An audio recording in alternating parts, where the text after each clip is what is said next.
Hello and welcome to graphic.com.gh. From the Graphic Online TV newsroom, we bring you the news in brief. Today we'll play back some of the responses former President John Mahama gave to questions posed to him at the media encounter on Sunday night. But before then, let's look at the BECE, where over 500,000 candidates started writing today. They will finish next week, Monday. The candidates are from 19,506 schools sitting for the BECE at 2,123 examination centers across the country. At the whole Kabore Center, about 20 candidates who turned up wearing slippers instead of the prescribed course sandals were remanded and initially asked to go home after the first paper and come back better dressed. However, the Municipal Director of Education, Dr. Esther Ajo Yeboah Ajima, who was at the center to wish the candidates well, extended the grace period to the next day, stressing that school uniforms do not go with slippers. The Municipal Director of Education maintained that examination candidates were not yet school leavers who could dress up without consideration for their school's regulations, especially with regard to their appearance. Meanwhile, all the 260 candidates at the center were only allowed to enter their respective examination rooms after taking the covers off their pens. As part of the justification for more justices on the Supreme Court bench, the Ghana Bar Association and the Attorney General has thrown support for the Chief Justice's recommendation. It has been revealed that out of the 939 pending cases in the 2022-2023 legal year, for example, the Supreme Court concluded only 344 cases. This led to a backlog of 595 cases carried over into the 2023-2024 legal year.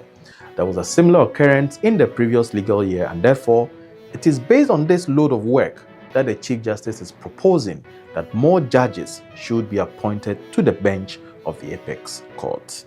The 2022-2023 figure was an increase of 181 cases from the 2021-2022 legal year, which saw 799 cases pending, out of which 385 cases were concluded by the court, leading to a backlog of 414 cases.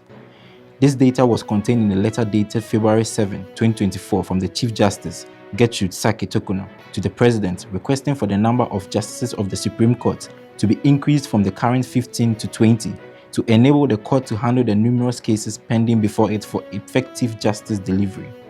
Information gathered by Graphic Online revealed that the letter by the Chief Justice to the President followed a conversation among the Chief Justice, President Akufo-Addo, and the Speaker of Parliament, Albert Sumana Kingsford Bagben, on the manpower challenges facing the Apex Court. Upon receipt of the letter from the Chief Justice, the President, through his Executive Secretary, wrote to the Attorney General and Minister of Justice and the Ghana Bar Association, seeking their inputs to assist the President in making a decision on whether to accept the request from the Chief Justice to nominate 5 more justices to the Supreme Court. In their respective responses cited by Graphic Online, the Attorney General and the National President of the Ghana Bar Association, Yao Achiampong Boafo, agreed with the proposal by the Chief Justice. For the Attorney General, the proposal should be considered on the basis of the growing backlog of cases from 414 in the 2021-2022 legal year to 595 in the 2022-2023 legal year. Well, following the leakage of the Chief Justice's recommendation letter to the President, the proposal has generated a public discussion, with some objecting the move. This is what former President John Mahama said on the issue when he addressed the press on Sunday night. The issue of judges, I believe that our Constitution gives the judiciary certain privileges. They are the only arm of government that does not renew its mandates. They don't go for elections to be re-elected as judges, and they're given security of tenure. I think that the obligation and responsibility of every president is to appoint fair-minded people. Human beings, as we are, would have our own inclinations towards one party or towards one religion or towards one culture or other. There are many things that make us who we are. And only recently, you've seen what happened. And I can't understand why the Chief Justice will be the one recommending, which judges to appoint. The Constitution is clear. That is the President who appoints judges in consultation with the advice of the Judicial Council. And so the initiative to appoint judges must come from the President.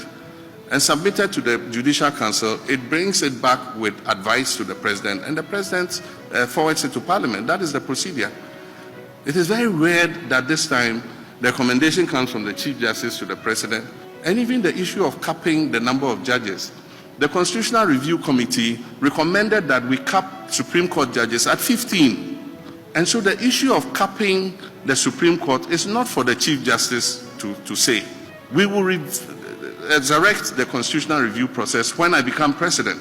And when we do that, we will put it to the Ghanaian people whether we should retain the 15, whether we should reduce it, or whether we should increase it. And so I don't think that should be the Chief Justice saying that we should increase and cap at 15. And on flooding issues in the lower Volta Basin, the Volta River Authority has announced a potential spillage of excess water from the Akosombo Dam in the coming weeks. In a press statement, the VRA announced its intention to engage relevant stakeholders on the potential spillage of excess water. It said this precautionary measure was crucial to maintaining the structural integrity of the dam and ensuring the safety of communities. The engagement with the relevant team is to discuss the potential implications, mitigative measures, and information dissemination.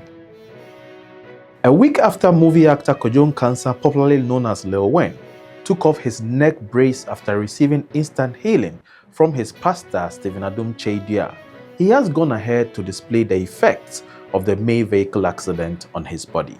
In the video, Lil Win showed the injuries he sustained on his legs and face. The video has, however, received a different reaction, with many condemning Lil Win for attempting to gain public sympathy when his injuries were not that serious compared to the 3-year-old boy who died as a result of the accident. The accident happened near the Kumasi Technical University, the KSTU. The 3-year-old boy, Nanaya, was in a vehicle with his father when they were hit by Lil Win's car. Some eyewitnesses said Lil Win was speeding in the congested area of Amakum. Following the crash, Nanaya and his father were rushed to a nearby health facility and later transferred to the Komfanochi Teaching Hospital. Lil Win was later arrested by the police and charged. The case is still pending. And back to former President Mahama's media encounter last night, the following are some of the questions on free senior high school, the National Cathedral project, among others, and how President Mahama answered them. My position on free Yes, SHS. aside the bill, yes. My position on free SHS is known. In 2015, I launched progressive free SHS. That's what the Constitution says. The only difference between us and MPP is the approach. We thought that we should put the infrastructure in place and we should do the necessary preparation to absorb the free SHS. And so we started with day students. We made it free for day students. And in the second year, we absorbed 120,000 students on the free SHS. Nanado himself lauded me. It's there in the media. Just, if I had my phone here, I would Google it. They say Nanado lauds Mahama's free SHS. It's there. UNESCO, congratulated us for launching the free SHS. How can a person who launched free SHS be against free SHS? And so it's a political gimmick that is played by our opponents. Free SHS has come to stay. Ordinarily, building a house of God is something that we all do. I contributed monies in my local Assemblies of God branch to build our church. But I don't condone stealing in the name of God. And that is what has happened in the case of this National Cathedral. It is instructive that members of the Board of Trustees, some of the members of the Board of Trustees have resigned. Members on the board believe that fraud has been perpetrated against the people of Ghana, and they are calling for a forensic audit. And so first, let's investigate and do a forensic audit. And if people have, illegally and unlawfully taking the monies of the people of Ghana, they must be made to refund those monies. For more news, please visit our website graphic.com.gh and follow us on social media at Graphic Online Ghana on TikTok, Daily Graphic Ghana on Facebook and Instagram, and Graphic GH on YouTube and X. I am Enoch Dafa Frimpong. Thanks for watching.